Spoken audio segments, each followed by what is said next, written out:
Okay, take three. Three, two, one. Welcome to Lawn.'s VR Dev Video Log number 1, build .216 and take 4 or so of various failed attempts at recording and taking video capture and stuff. Well, living the life of building an indie VR title on the bleeding edge. Okay, so last video I showed an audio LS, which I heard was not as interesting without audio, showing hero mode and classic mode. So classic mode is going to be the traditional rules of lawn darts. You have a lawn dart, you throw it, you get points, you compete for a high score. Great. Reading through your forum comments, I saw that not a lot of people were real interested in a lawn darts VR experience, even if it were set in some interesting locales. So a good friend of mine had posted a comment about, well, make it more like Destiny. And since I'm not going to argue with that kind of feedback, I added in some elements from that game.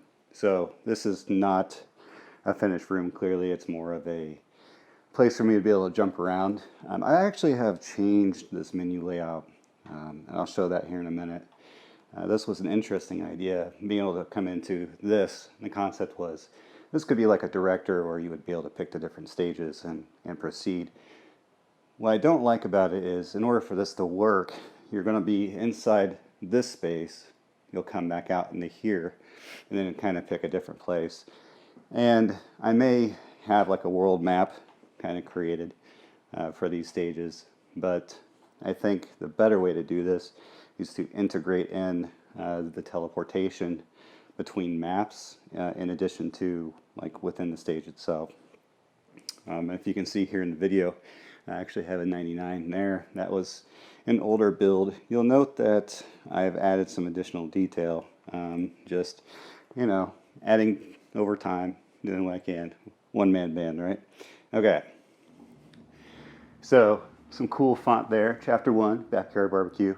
I plan on putting a picnic table right around here somewhere. And then also a place to do some grilling, and some cups, because I've had a request from, one of my children that he'd like to destroy cups. Oop. Okay, so you've seen the lawn darts, and here they go. And these are one of my favorite lawn dart guns, because when was the last time you could say that you got to shoot something with a lawn dart gun? This guy here was modeled after, I don't know if you can hear any of the audio kick out. I've started adding some basic audio effects. This guy was modeled after the lawn dart, but it was inspired by a shotgun-like weapon. But, So, at some point, what I'm going to do is, the weak spot on these hovering robots will be their heads. And then kind of like a precision kill shot. And I will eventually get to painting the bullet bill chasing rockets.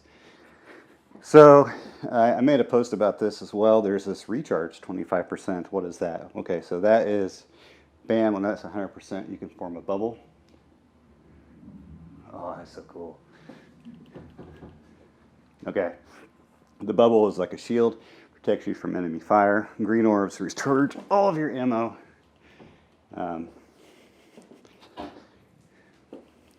If you get real lucky, you can beat back the missiles. I actually have a plan to kind of address the missiles sneaking up behind you while you're not paying attention. That tends to be a problem.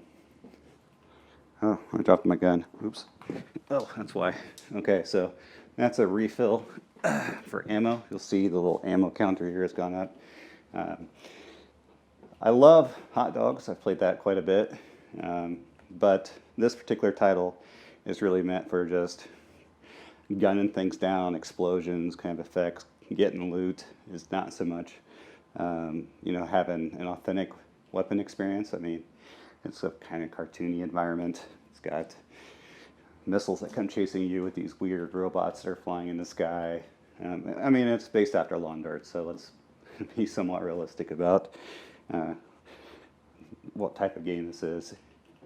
It's an amazing game, I know. So I've added a slight cartoon shader on that house. Those damn rockets.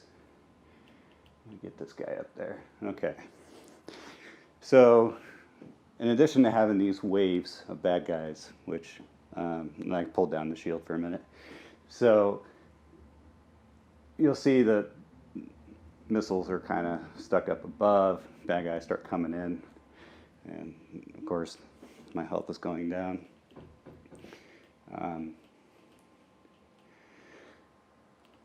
Oh, crap. Get out of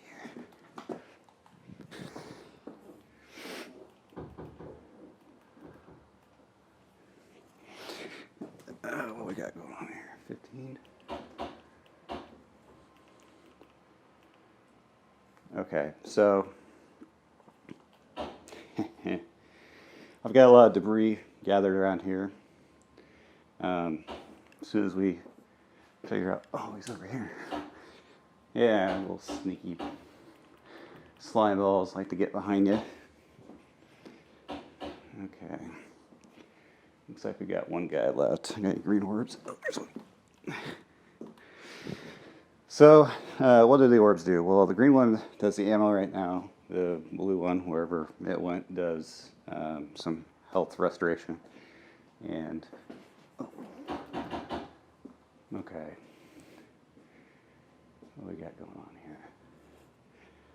Okay, now, if you note, we've got some movement of all the debris. Wave 3 started. So this is a new guy I've added. I call him Junkyard.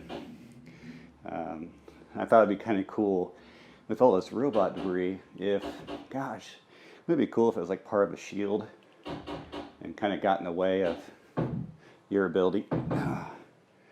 Uh-oh. To shoot,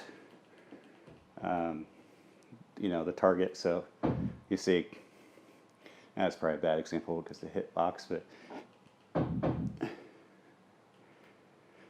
so eventually I'm going to do something about this text here and, prettify it. If anyone's wondering, the bubble is still more or less one of these controllers down, so it kind of forms like a shield around you. And it can be useful. It lasts about 10 seconds right now. So now I've got some pretty good circulation of debris. I want it to be something where it's used strategically in this boss fight. And of course, he's not real animated right now, but it's a work in progress. Okay, so I was saying before I had some interesting things happening with, which I better hurry up and show before I die, with the menu select. So I'm going to spawn my little menu teleporter thing. Get rid of that. Okay, this isn't. So I played Modbox and several others, and they have this interesting deal with the thumb pad and being able to kind of swipe around. Tilt brush is another.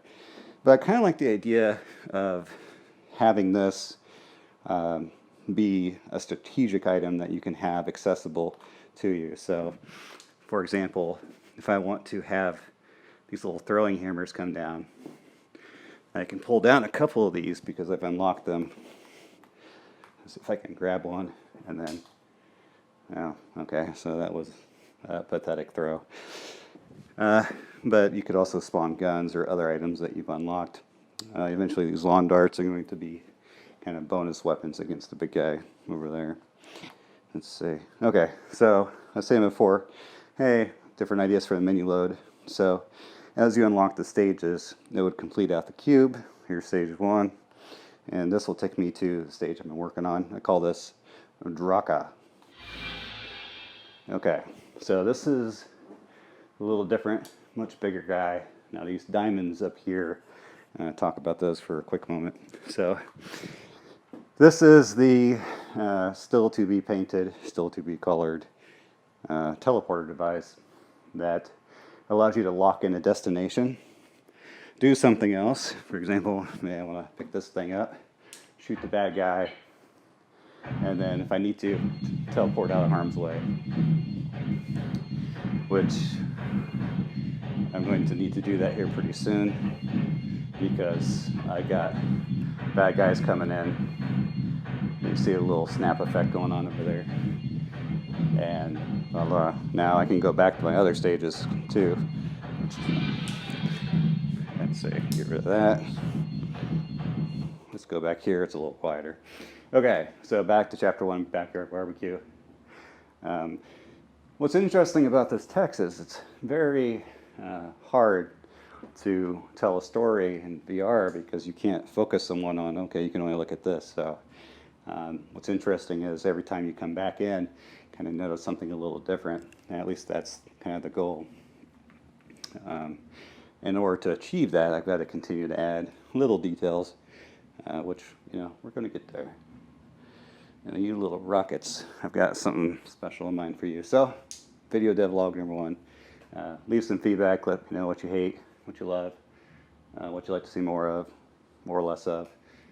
And I'll see what I can do next Thursday. Till then, rock out.